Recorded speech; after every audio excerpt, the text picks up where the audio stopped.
নমস্কার বন্ধুরা, আমি তনুশ্রী। আমার চ্যানেলে আপনাদেরকে স্বাগত। বন্ধুরা, শুধুমাত্র দুধ আর চিনি দিয়ে আজকে আমি মজাদার নরম তুলতুলে মালাই সন্দেশের রেসিপি আপনাদের সাথে শেয়ার করব। দুধের এই মালাই সন্দেশ খেতে এত বেশি টেস্টি আর তৈরি করা এত বেশি সহজ যে একবার যদি আপনারা তৈরি করে খান, মিষ্টির দোকান থেকে কিনে আর সন্দেশ খেতে ইচ্ছে করবে না। তাই স্কিপ না করে পুরো ভিডিওটা দেখার অনুরোধ রইল। বন্ধুরা, দুধের এই মালাই সন্দেশটা বানানোর জন্য আমি এখানে 1 লিটার দুধ আগে থেকেই জাল করে নিয়েছিলাম। আবার একটু দুধটাকে গরম করে নিচ্ছি। হালকা গরম হয়ে গেলে আমি এখান থেকে 1 বাটি দুধ তুলে রাখছি। এই দুধটা কি করব আপনাদেরকে পরে দেখাবো। বন্ধুরা, এবার আমি একটা বাটিতে জল নিয়ে নিয়েছি। দেখুন, এর মধ্যে জল আছে। এবার আমি এর সাথে ভিনিগার দিয়ে দিচ্ছি। ভিনিগারটা জলের সাথে ভালোভাবে মিশিয়ে নিয়েছি। শুধু ভিনিগার দুধে দেওয়া যাবে না, তাই আমি জলের সাথে মিশিয়েছি। আপনারা ভিনিগারের পরিবর্তে লেবুর রস বা ছানা কাটানোর পাউডারও দিতে পারেন। এদিকে দেখুন, দুধটা ফুটে গেছে। বন্ধুরা, ভিনিগার দেওয়ার আগে দুধটাকে ভালো করে ফুটিয়ে নিতে হবে। এইবার আমি ভিনিগারটাকে এর মধ্যে দিয়ে দিচ্ছি। আপনারা দেখবেন এইভাবে নাড়তে নাড়তেই ছানা কাটার মতো হয়ে যাবে। দেখুন, আস্তে আস্তে ছানা কাটতে শুরু করেছে। এখন এটাকে ঢাকা দিয়ে 2 থেকে 3 মিনিট রেখে দেবো, তাহলে সুন্দরভাবে ছানা কেটে যাবে। বন্ধুরা, আপনারা দেখতেই পাচ্ছেন খুব সুন্দরভাবে ছানাটা কেটে গেছে, জলটা পাতলা হয়ে গেছে। এবার এটাকে আমি ছেঁকে নিচ্ছি। ছাঁকা হয়ে গেছে।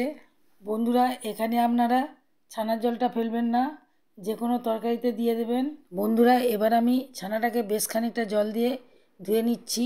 এর ফলে ভিনিগারের গন্ধটা চলে যাবে। এটাকে আমি এই অবস্থাতে কিছুক্ষণ রেখে দেবো, তাহলে এক্সট্রা জল বেরিয়ে যাবে। বন্ধুরা, এবার আমি প্যানের মধ্যে আগে থেকে যে বাটিতে দুধটা তুলে রেখেছিলাম সেটা এখানে দিয়ে দিচ্ছি। এখন দুধটাকে হালকা গরম করে নিতে হবে। এবার আমি 1 বাটি গুঁড়ো দুধ দিচ্ছি। দুধটা হালকা গরম অবস্থাতে এই গুঁড়ো দুধটা দিতে হবে, তাহলে গুঁড়ো দুধটা খুব সুন্দরভাবে দুধের সাথে গুলে যাবে। বন্ধুরা, আমি দুধটাকে 2-3 মিনিট ধরে জাল করে নিয়েছি। এবার আমি দিয়ে দিচ্ছি 1 বাটি চিনি। বন্ধুরা, আপনারা মিষ্টিটা বুঝে দেবেন, তবে এই চিনিটা মিষ্টির জন্য একদম পারফেক্ট। বন্ধুরা, এখানে চিনিটা দেওয়ার পর একটু পাতলা হয়ে গেছে, এতে ভয় পাওয়ার কোনো দরকার নেই। আবার 5 থেকে 7 মিনিট জাল করলেই এটা ঘন হয়ে যাবে। দেখুন বন্ধুরা, আগের থেকে অনেকটাই ঘন হয়ে গেছে। আপনারা দেখেই বুঝতে পারছেন ঠিক এইরকমই ঘনত্ব রাখতে হবে। এই অবস্থাতেই দিয়ে দিচ্ছি ছেঁকে রাখা ছানা। এবার আমি ভালো করে এটাকে মিশিয়ে দিচ্ছি দুধের সাথে। খুব সুন্দর করে এটাকে মিশিয়ে নিতে হবে, যেমন একটু গুটি গুটি না থাকে। দেখুন বন্ধুরা, খুব সুন্দরভাবে ছানাটাকে মিশিয়ে নিয়েছি। এটাকে আরও 3-4 মিনিট ধরে জাল করতে হবে। বন্ধুরা, এই সময় নেড়েই যেতে হবে, নইলে তোলায় লেগে যাবে। দেখুন বন্ধুরা, এটা অনেকটা ঘন হয়ে গেছে। যখন এটা ঘন হয়ে যাবে তখন আপনা আপনিই কড়া থেকে ছেড়ে যাবে। বন্ধুরা, এই অবস্থাতেই এটাকে নামিয়ে রাখতে হবে। গ্যাসটাকে আমি বন্ধ করে দিয়েছি। আমি একটা চৌকো জায়গাতে বাটার পেপার আগে থেকে সেট করে রেখেছিলাম। এবার আমি এই বাক্সের মধ্যেই এটাকে ঢেলে দিয়েছি, আর এই প্যাচালার সাহায্যে আমি এটাকে সমান করে দিচ্ছি। বন্ধুরা, আমি প্যাচালার মধ্যে ঘি মাখিয়ে রেখেছিলাম, বাক্সের মধ্যে এটাকে ভালোভাবে সেট করে দিয়েছি। এরপর আমি এটাকে 2 ঘন্টা রেস্টে রেখে দিচ্ছি। আপনাদেরকে 2 ঘন্টা পর দেখাচ্ছি। দেখুন, এটা কত সুন্দর জমাট বেঁধে গেছে। বাটার পেপারটা ধরে মিষ্টিটাকে তুলে নিচ্ছি, নিয়ে একটা প্লেটের মধ্যে রেখে দিচ্ছি।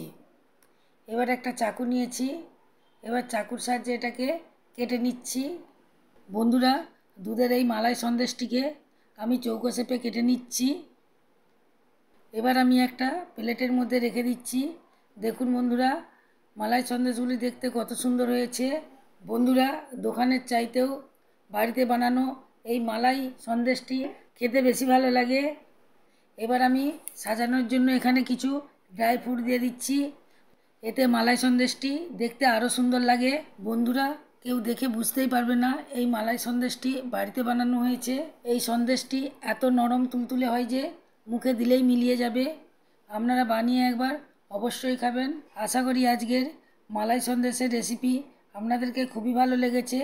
তাহলে লাইক দিতে ভুলবেন না। এই রকম নতুন নতুন রেসিপি পেতে আমার চ্যানেলকে অবশ্যই সাবস্ক্রাইব করবেন এবং বন্ধুদের মধ্যে প্রচুর শেয়ার করবেন।